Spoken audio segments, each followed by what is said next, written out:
are hearing new concerns tonight from addiction recovery and prisoner advocacy groups in Maine. They're worried about how federal funding cuts to the Maine Department of Corrections could impact inmates, especially those in recovery or those trying to reconnect with their families. News Center Maine's Alex Haskell has more on what these advocates are saying.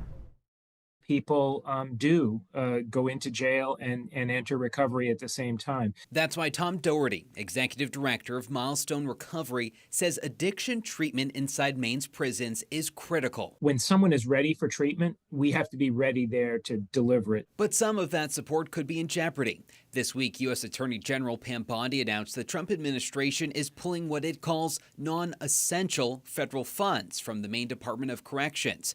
Bondi says it's in response to the state allowing a transgender woman to remain housed in a women's prison.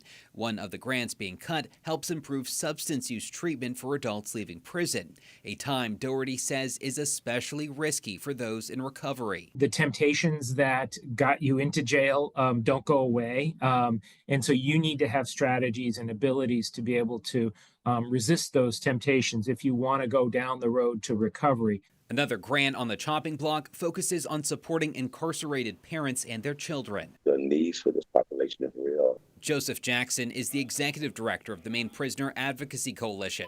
He says roughly 20,000 children in Maine have a parent behind bars. Removing those supports from those parents and from those children obviously has a tremendous impact on, their future and the quality of their lives.